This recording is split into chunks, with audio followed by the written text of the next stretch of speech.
I've been all over the world fly fishing. I've been fly fishing since I was 12 years old. Here's what I would do if I wanted to get good at fly fishing as soon as possible and learn as much as I can. Number one is to watch as many videos online that you can, but I need you to be careful when you do this because a lot of videos are a little bit misleading, especially the videos where it's like, do this is the best, or do that, or if you want to catch as many fish as possible, do this.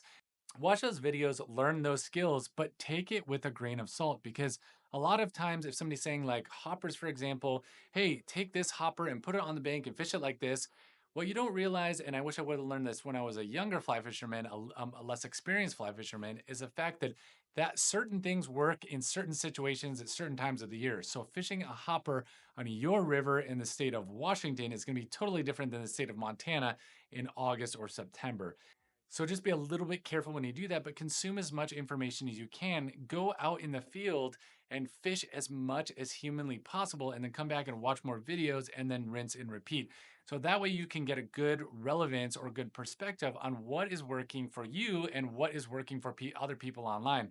Because I can make a video about hopper fishing, but that's because I hired a guide to go on a secret stretch that almost nobody fishes in the state of Montana, and you're not going to have the same success if you go in the state of Washington, let's say California. It's just not going to be the same environment. So don't get too hung up on that. You need to take some of these pieces of advice with a grain of salt. The other thing I would do is I would go and I would cast in my front yard or backyard or local park, or just go out on the river and just practice casting. Don't even put a fly on. Don't worry about fishing with a fly or catching a fish until you can cast well. And it's just repetition, guys. It's just doing it over and over and over. And it's just getting the basics down. And I can make some other videos on the proper way to cast. There's lots of educational videos out there that you can watch online yourself, but nothing is going to replace you going out to the field and just doing it over and over and over. Go out and cast 1,000 times. Maybe take a day, maybe take a whole weekend or a whole week, and then come back and learn more about casting and then add a little bit to it. And you're slowly going to get better at casting. When you're good at casting, you're going to be better at fishing. A lot of people are so worried about what fly do I use and where do I go? What's the best state? What's the best fly to use? But if you can't cast that fly, it's not going to matter. And then not only can you not cast it, then we'll talk about mending. That's an advanced skill that you need to learn. Just because you can cast and you can mend, now you have to it just gets really, really overwhelming. There's so many variables in fly fishing. And that's one of the reasons that it's actually very difficult to learn. But learn to cast first is going to help you tremendously. Speaking of fly fishing flies, it gets overwhelming. There's millions of patterns out there and millions of sizes. So you can go broke really quickly because flies are now like $3, $4 a piece. And when you lose one, you're upset because that just costs $4 every time you lose one. And if you don't tie your own flies, it just gets really, really expensive. So here's my advice on flies. Start with just one fly. That would be a beadhead pheasant tail. One of the all-time best patterns. You can catch bass on this. You can catch panfish, crappie, you can catch trout. It is excellent for trout in lakes and in rivers all over the world. In Iceland, I caught brown trout with it. Pheasant tail, who works everywhere. On lakes, this is one of my go-to flies that I have. Tie them up or buy them in a size 12 all the way down to a size 20. I wouldn't go into a size 22, but I would stop at 20. So 12 to 20. So that is a huge combination, but just stock your box full of that fly and just stick with that fly.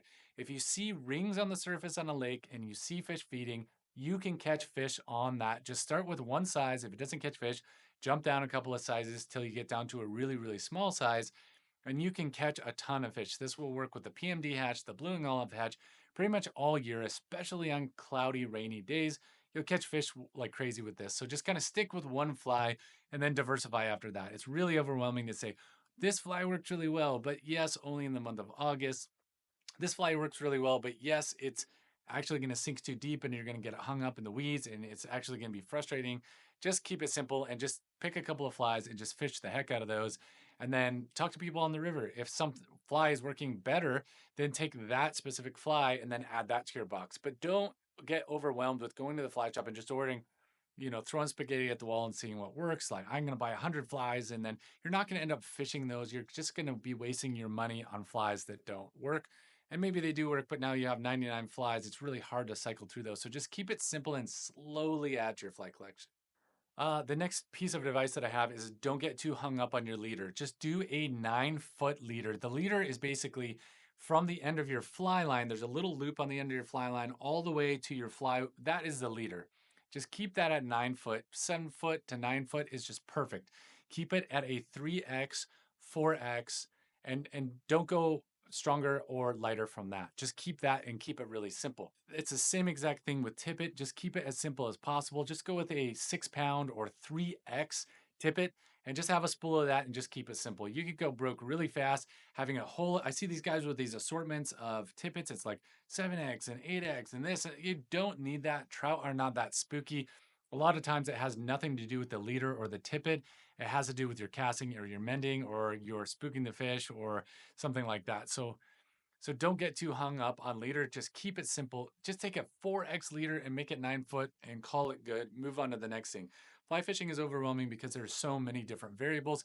Just pick one variable at a time and get good at that one thing and move on to the next thing. And over time, you're going to get exponentially better because you're not just throwing a bunch of different things and now you don't know what works because you're changing up the leader, you're changing up your presentation, you don't really know how to cast very well. You know, the wind is coming, so you have another variable that you haven't anticipated. You can just go broke really fast on just spending a lot of money. You can also get really burnt out. Like, man, fly fishing is really hard and it doesn't need to be that hard. My last piece of advice that I would give for any beginner fisherman is to learn stuff online, but also go physically fish with somebody who's done it before. There's nothing that is going to accelerate your learning of fly fishing than somebody going out and teaching you. If you need to pay for this and pay for a fly fishing guide or instructor, like a casting instructor, that is the best money that you can spend. You're going to accelerate your learning curve like exponentially. It's going to be difficult, difficult, difficult, and then all of a sudden it's just going to exponentially get easier and more fun and more enjoyable. You will catch more fish. It will be easier. It'll be like, man, I really enjoy this sport now. But go with somebody, if you have a buddy that's super good at fly fishing, buy him lunch, buy him coffee, buy him some beers, whatever you have to do to get out there and go fly fish with somebody who's really, really good or really likes to fish. So learn from them and then also learn from other people and then combine all these skills. A lot of times people kind of get stuck in their habits where, oh, I only fish this rod or I only fish this fly or I only fish this lake or these rivers. Fly fishing is so diverse. There are so many different species to go after and kind of figure out what you want. If you want to fly fish for bass, then learn from somebody who's really, really good at fly fishing for bass, or go fishing with spinning gear so that you learn the behavior of bass, where they are located, what times of day are they on the top water versus like really, really below. Is a sunny day better than a cloudy day? You can learn these things by bass fishing with a fishing guide that is not a fly fisherman. And then you can take your fly rod and go to the same spots with very similar looking flies to the lures you're using, and you could just have a heyday with that. So hopefully these tips help you. Hopefully these tips help you, and I can make a ton more videos about what works and what doesn't. And you can follow me on different social media platforms as I'm always fishing and I'm always learning as I go out. And I am by no means an expert at fly fishing because every time I go out, I learn something either about myself or about a technique or about the fish behavior. And I fish a lot of the same places all the time and every week, lakes especially, every week is different than the last week. Yeah, he is like tip to tail, probably a good solid 20. There's no consistency in fishing with lakes other than the fact that you just don't know what to expect and you have a bag of tools of what has worked in the past and you can add on to those, but every day is different. So I'm constantly learning myself and I'm constantly surprised at what I find is working one day is not working the next day. So changing up those variables is very, very important. So hopefully you've learned a lot from me about fly fishing and I'll see you on the next video.